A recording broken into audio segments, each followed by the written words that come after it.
This is part two of a two-part series covering the lineage of the National Wrestling Alliance World's Heavyweight Championship.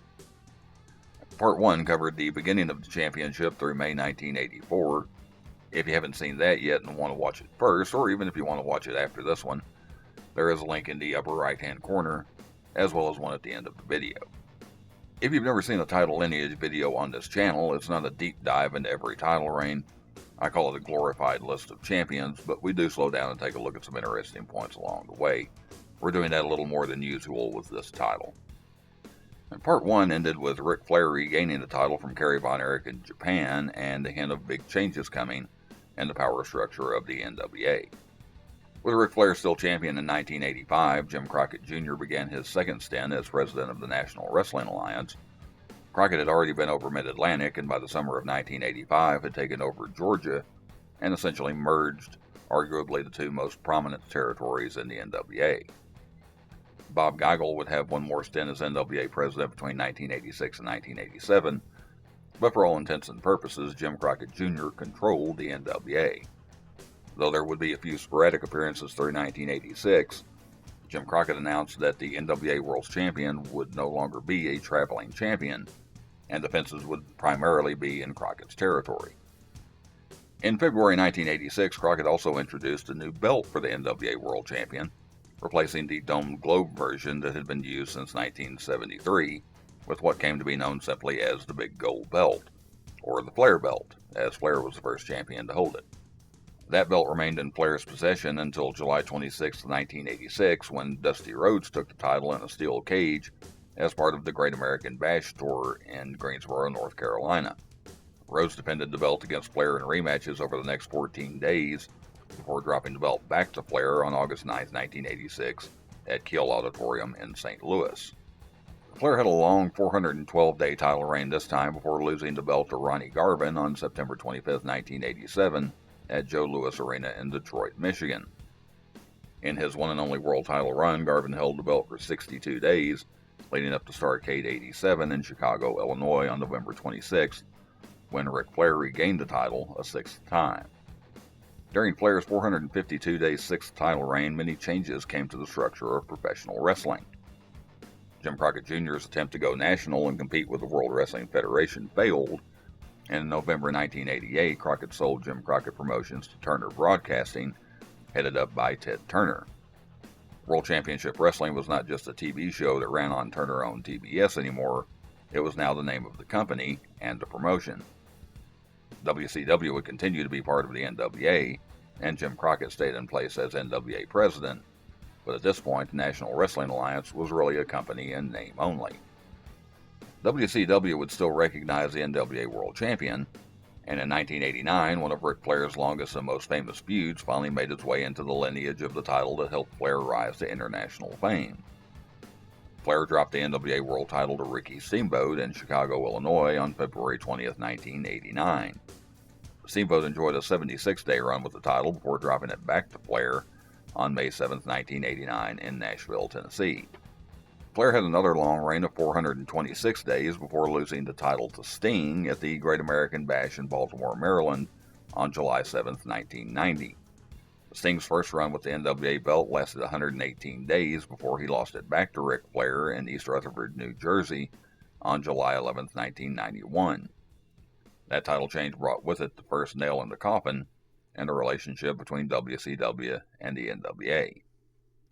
The Sting to Flair title change was also recognized by WCW as the match to crown the first WCW World Heavyweight Champion. The NWA continued to recognize Flair as the NWA World's Heavyweight Champion, but the title and the belt was never referred to by WCW as the NWA Championship. As far as most fans knew, the NWA no longer existed, but that would change soon enough. Before a history-changing event came around in WCW, there would be one more time the NWA World Championship was recognized as being separate from the WCW World Championship. At New Japan Pro Wrestling Starrcade in Tokyo Dome on March 21, 1991, Flair lost the NWA World Championship to Tatsumi Fujinami in a title versus title match, with Fujinami's IWGP Championship also on the line.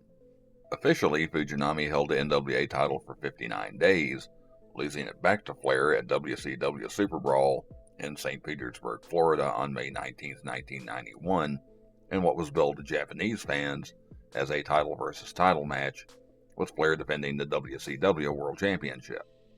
Of course, neither of these NWA title changes were mentioned by WCW and were only billed as NWA title matches in Japan.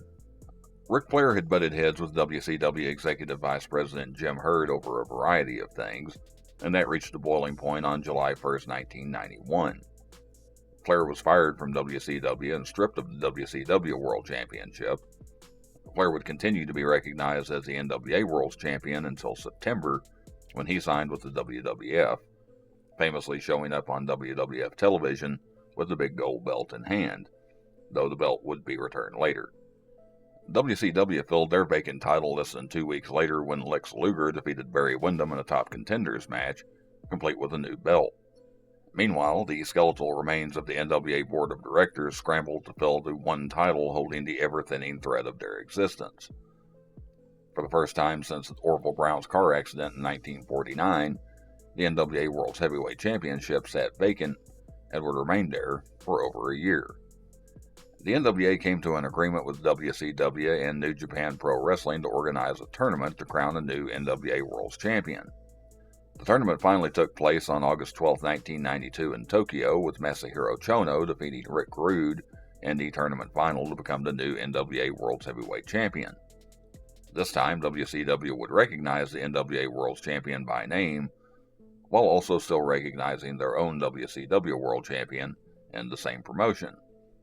Chono held the title 145 days, dropping it to the Great Muta on January 4, 1993 in Tokyo.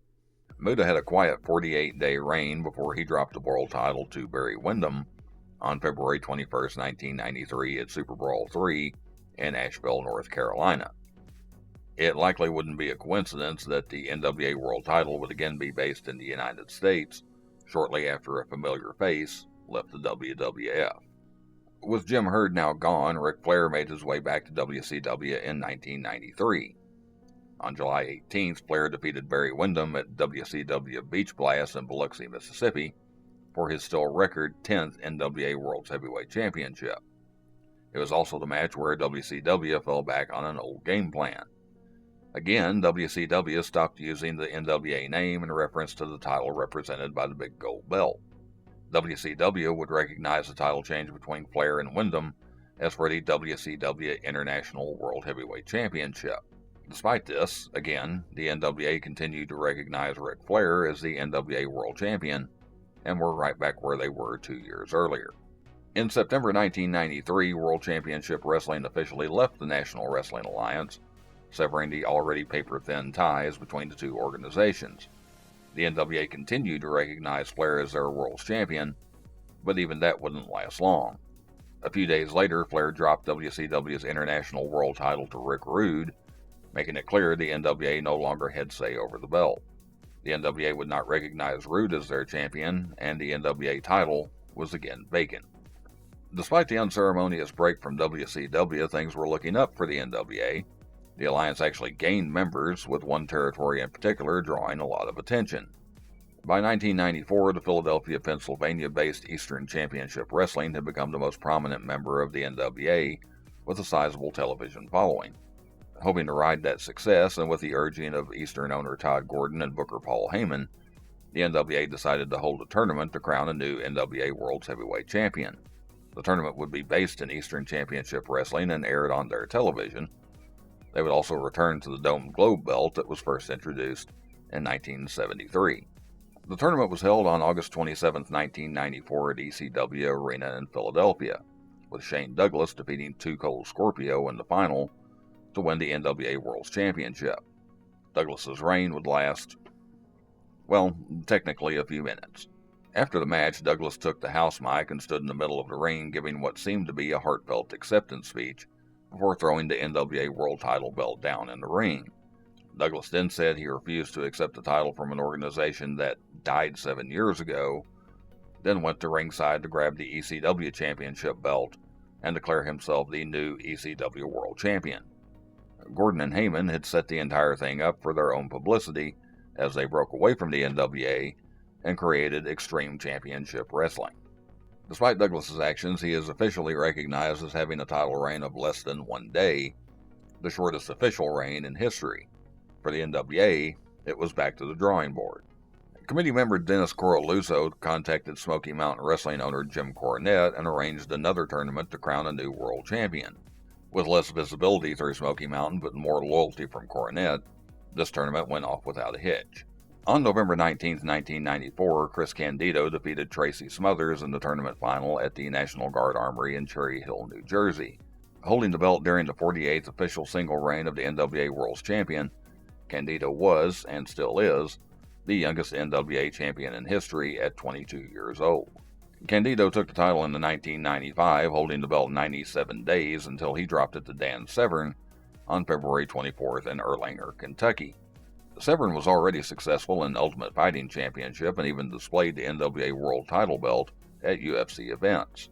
Hoping to capitalize on the higher profile, the NWA again turned to Jim Cornette, who by 1997 was working on the creative team for the World Wrestling Federation. This led to the NWA Invasion angle in 1998. WWF fans in the late 90s really weren't that interested in an NWA Invasion angle, and from that perspective it may have seemed like a failure. However, the NWA did increase its membership from 8 to 33 during that time. Severn would hold the NWA World Title 1,479 days, the third longest single title reign in the history of the championship.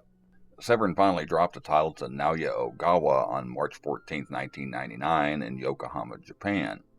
Ogawa was another champion in mixed martial arts and won a silver medal at the 1992 Olympics. Ogawa held the title 195 days in his first reign, briefly losing the title at the NWA 51st Anniversary Show in Charlotte, North Carolina on September 15, 1999. Gary Steele took the belt in a three-way match against Ogawa and Brian Anthony, making him the first English champion in history. Steele would only hold the belt 7 days, dropping it back to Ogawa on October 2, 1999 in Thomaston, Connecticut.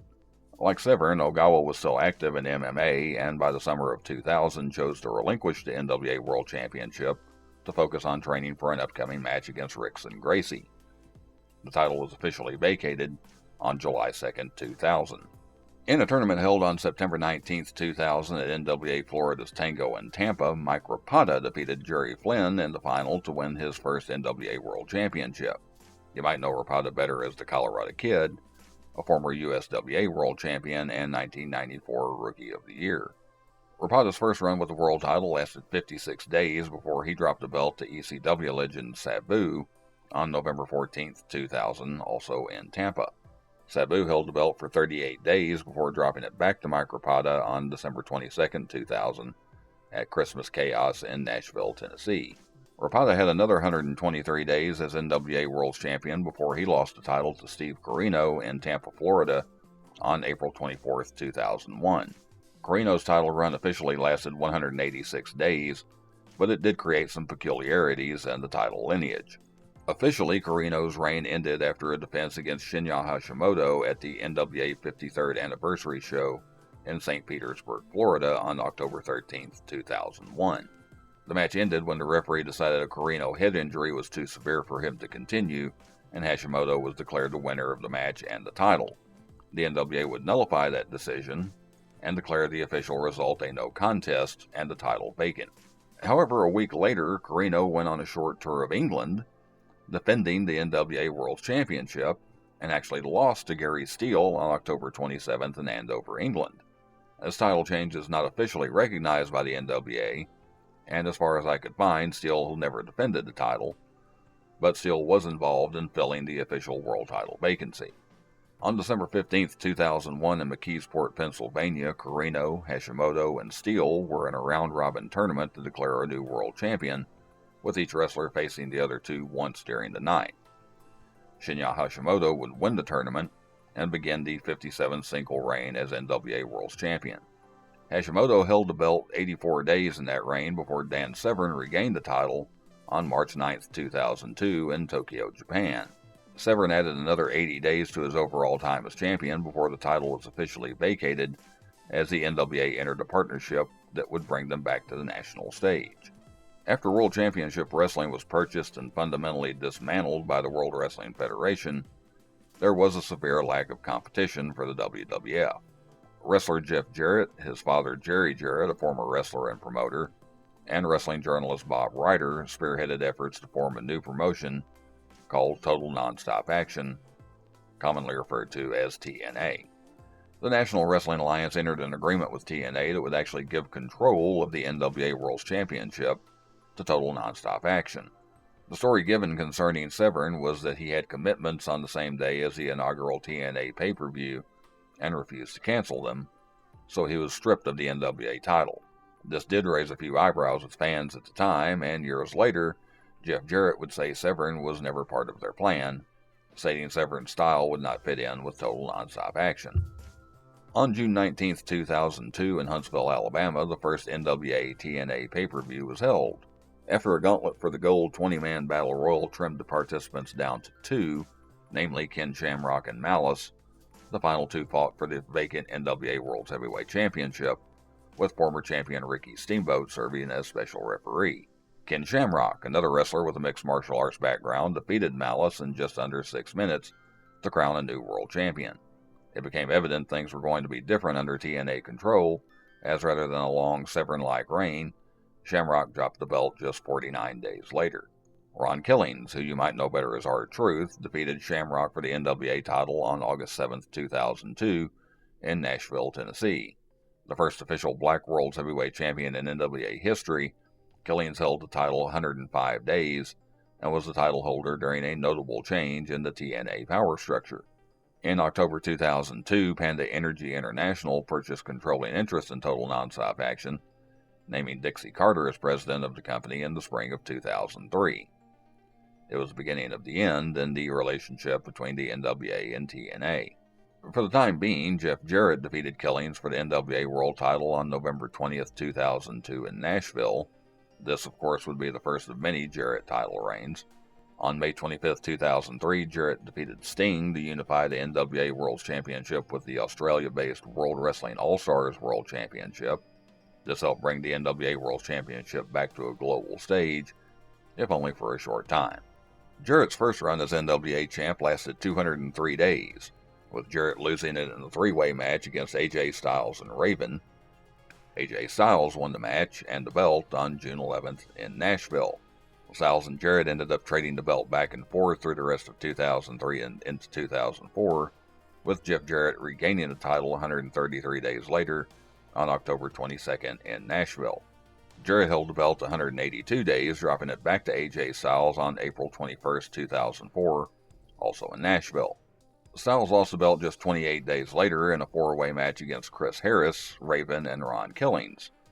Ron Killings began his second run as NWA World Champion on May 19, 2004, shortly before TNA introduced its second weekly television program called Impact, which aired on Fox Sports Net.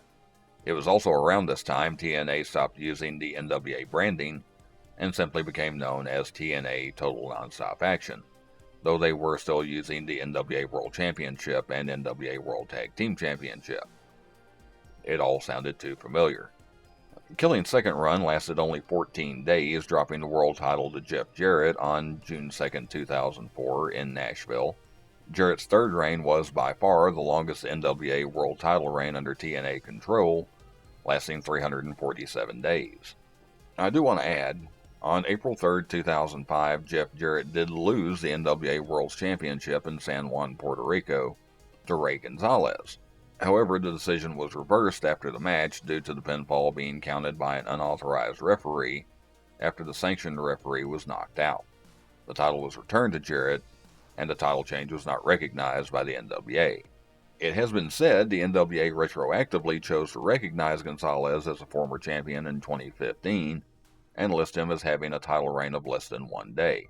Most sources I have found still don't list Gonzalez as a former champion and say the title change is still not recognized. I've actually reached out to the NWA but didn't get word back as I was putting this together. So I can't confirm Gonzalez as an official former champion, but I did at least want to mention it. Excluding the match in Puerto Rico, Jarrett finally dropped the belt in the first title change outside Nashville since the first TNA pay-per-view almost 3 years earlier, losing it to AJ Styles in Orlando on May 15, 2005. Styles only held the belt 35 days, losing it in a King of the Mountain match as he defended against Abyss, Monty Brown, Raven, and Sean Waltman. Raven won the match, which was part of TNA's Slammiversary pay-per-view in Orlando on June 19, 2005. Raven held the title 88 days, losing it to Jeff Jarrett in Windsor, Ontario on September 15, 2005 to mark Jarrett's fourth time holding the belt. Just over a month later, Jarrett dropped the belt to Rhino at the Bound for Glory pay-per-view on October 23, 2005 in Orlando. 2 days later, Jeff Jarrett started his fifth title reign, defeating Rhino during a taped episode of Impact in Orlando on October 25th. Jarrett had a 110-day title reign, taking the title into 2006 before losing it to Christian Cage on February 12th in Orlando. Cage held the title until the Slammiversary pay-per-view in Orlando 126 days later, losing it in controversial fashion. Cage defended the title in a King of the Mountain match against Abyss with James Mitchell, Jeff Jarrett, Ron Killings, and Sting. For those that don't know, a King of the Mountain match is a convoluted gimmick match involving 5 wrestlers. In order to become eligible to win, a wrestler must pin an opponent or make them submit. Whoever is pinned or submits must spend 2 minutes in the penalty box, while the person scoring the pinfall or submission is then allowed to make an attempt to hang the championship belt on a hook above the ring with the aid of a ladder. And that's how you win the match. Did I mention Vince Russo was involved with TNA for a while? In the final few minutes of the match, referee Earl Hebner was accidentally hit with the ladder and knocked out. While referee Slick Johnson did come from the back to count a pinfall, Johnson was quickly shooed away by Championship Committee member Larry Zbyszko, who was at ringside. At this point, Sting had not gained the pinfall or made someone submit, so he was not eligible to put the belt on the hook. With no referee, Sting made the decision that he would rather see Cage retain than anyone else getting the belt. While Sting kept Jarrett in a Scorpion Deathlock, he directed Cage to take the belt and win the match. However, Zbyszko entered the ring and prevented Cage from climbing the ladder by hitting him below the belt. After disposing of Zbyszko, Sting pinned Jarrett, pulling Hebner over and making the count himself by using Hebner's hand to make himself eligible to hang the belt. As he climbed the ladder, Cage climbed the other side to try to take the belt away as Hebner now started to regain consciousness. Hebner then pushed the ladder over, sending both Sting and Cage flying. Jarrett then grabbed the belt and climbed the ladder to win the match as TNA fans peppered the ring with the cleanest garbage you've ever seen. Hebner and Zbyszko made a hasty retreat to the back, implying they were in cahoots with Jarrett the entire time. However, Jarrett would not make it to the back with the belt. Referee Rudy Charles snatched the belt from Jarrett's hand and gave it to a waiting Jim Cornette, who was serving as TNA's management director. Jarrett's win was nullified, and the title was declared vacant. After all that, they turned around a week later and gave the belt back to Jarrett. So, officially, the NWA now recognizes the title was vacant for 1 day, and Jarrett's sixth and final reign as NWA World Champion began on June 19, 2006. Jarrett held the belt 125 days in that final reign before losing it to Sting on October 22, 2006 in Plymouth, Michigan, with Kurt Angle serving as a special outside enforcer. Sting's second time holding the NWA World title came just over 16 years after he won it the first time. Unfortunately, his second time around with the belt would be brief. 28 days later in Orlando, Sting dropped the title to Abyss, who, after years of falling short, took the belt on November 19, 2006.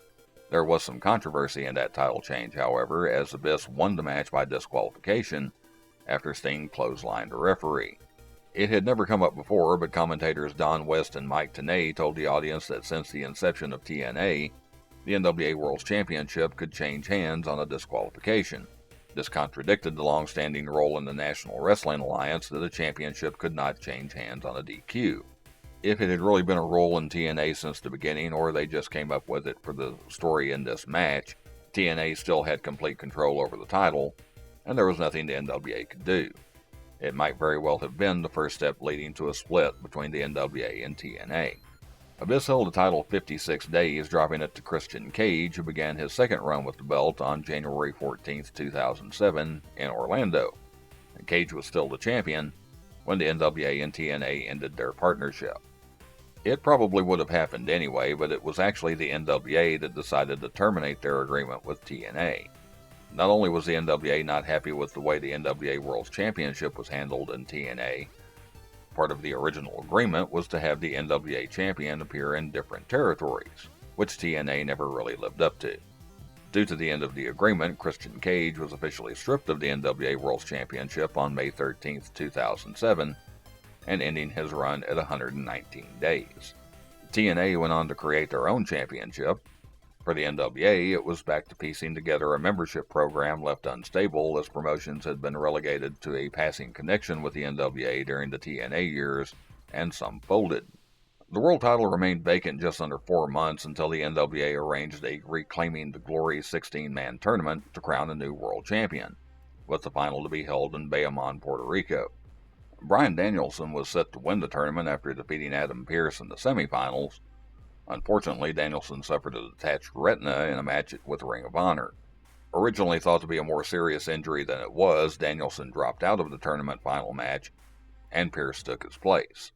Adam Pearce won the final against Brent Albright on September 1, 2007, with Bryan Danielson serving as special referee.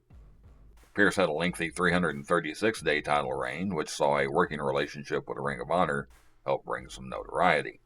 Pearce dropped the belt to Brent Albright on August 2, 2008 at the famed Hammerstein Ballroom in New York City during Ring of Honor's Death Before Dishonor 6 event.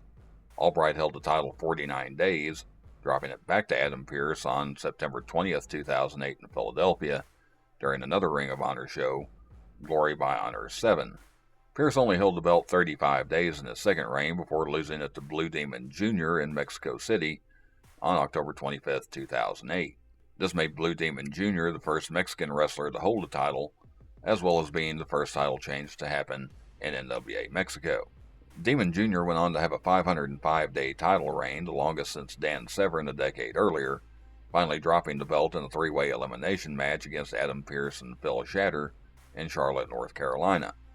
Adam Pearce won the match, beginning his third reign as NWA champion on March 14, 2010. Pearce's third title reign lasted just under a year, ending by losing the title to Colt Cabana on a taped episode of NWA Championship Wrestling from Hollywood in Los Angeles on March 6, 2011. 48 days later, Cabana dropped the title to the Sheik on April 23rd in Jacksonville, Florida. This is not the legendary Sheik Ed Farad who ran Detroit for years, but Joseph Samuel, who you may know from Major League Wrestling.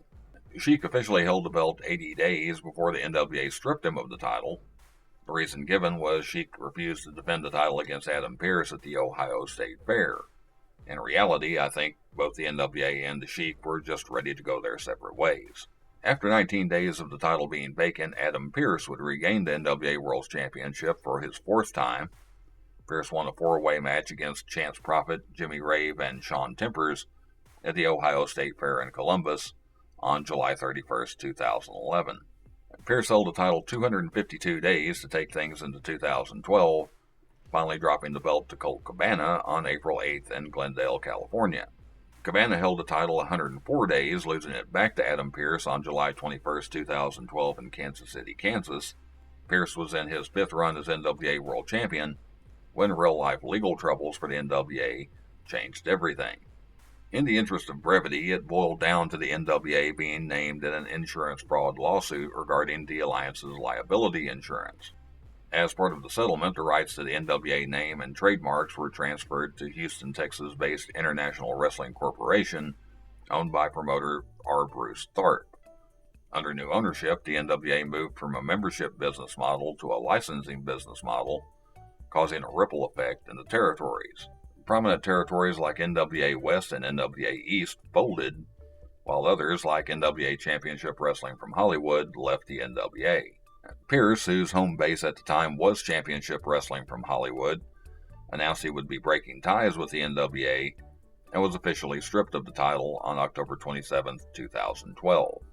Despite the NWA being in its weakest state since Crockett's takeover a quarter of a century earlier, they wasted little time crowning a new world champion, with the title only being vacant 6 days. Winning an 8-man elimination match at Wrath of Champions in Clayton, New Jersey, the Tokyo Monster Kahagas began the 87th single title reign as NWA World Champion on November 2, 2012. Kahagas held the title 134 days, losing the belt to Rob Conway on March 16, 2013 in San Antonio, Texas. Conway had replaced an injured Jax Dane in that match. It was while Conway was champion that the NWA entered a new agreement with New Japan Pro Wrestling. Through that agreement, the NWA World Championship was largely defended on NJPW cards, though there would still be defenses in the United States. And Conway had a lengthy 294-day title reign before he lost the belt to Satoshi Kojima on January 4, 2014 in Tokyo at Wrestle Kingdom 8 in Tokyo Dome. Kojima held the belt 149 days, dropping it back to Rob Conway in Las Vegas, Nevada on June 2, 2014 at the Cauliflower Alley Club reunion show. Conway had another lengthy reign of 257 days before losing the title to Hiroyoshi Tenzan on February 14, 2015 in Sendai, Japan. Tenzan was NWA World Champion 196 days before he lost the belt to Jax Dane in San Antonio, Texas on August 29, 2015. Dane enjoyed the longest title reign since Blue Demon Jr. 8 years earlier, holding the title 419 days before losing it to veteran wrestler Tim Storm on October 21, 2016 in Sherman, Texas. This made Storm the oldest wrestler to win the NWA World Championship at 51 years old, a mark that still stands today. Storm got into wrestling late in life as it was, having his first recorded match at 33 years old on September 26, 1998 in Boonville, Arkansas for Intercontinental Pro Wrestling. Storm spent most of the 2000s in the Arlington, Texas-based Professional Championship Wrestling, where he was a multi-time PCW Tag Team Champion and had a 259-day run as PCW Heavyweight Champion.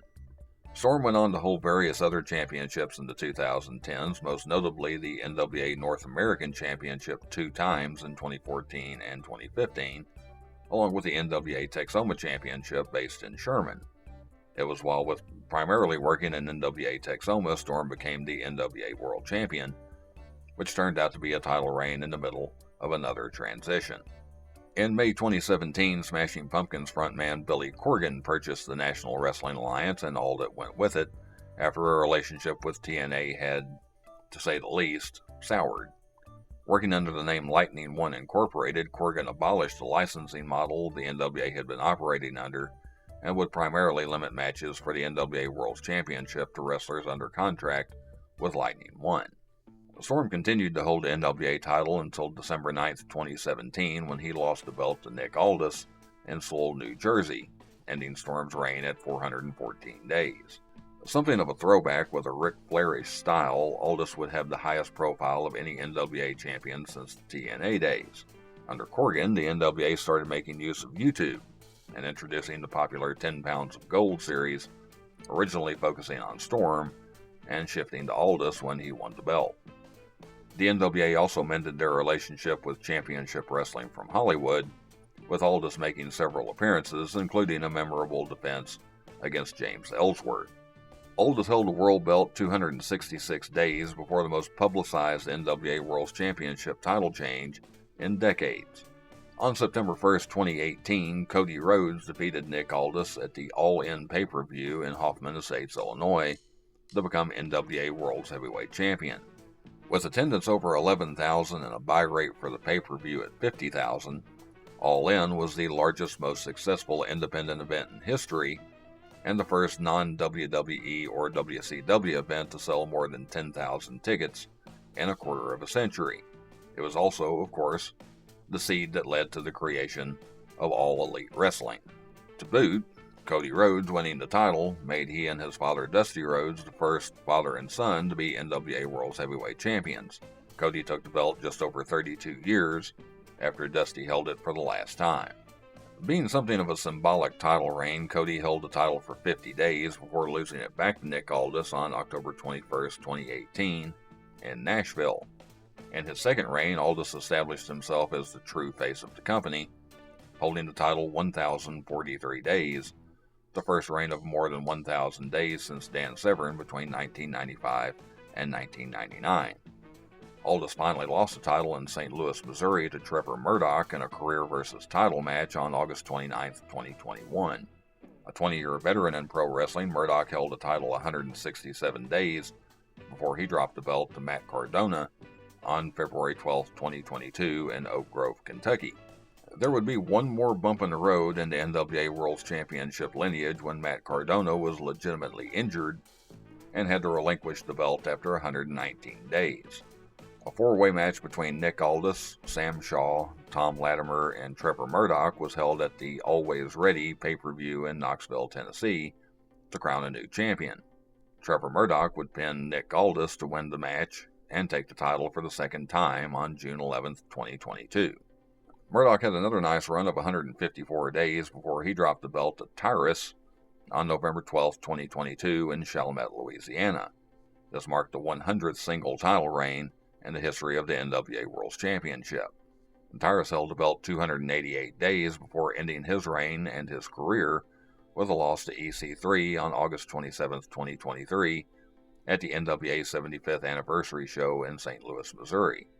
EC3 brings us to the current champion, as he held the belt for just over a year before dropping it to Tom Latimer at the NWA 76th Anniversary Show in Philadelphia, Pennsylvania on August 31, 2024. Latimer has been the NWA World Champion for over 100 days as of the making of this video. And that is it. More than 76 years and 102 single title reigns among 58 different wrestlers holding the NWA World's Heavyweight Championship. I hope you enjoyed these videos and taken a look at the history of the NWA and its most prestigious title. If you'd like to see more videos like this, check out the links on the end screen, or take a look at the playlist. Please like, share, comment, and subscribe, not necessarily in that order, and I will see you next time.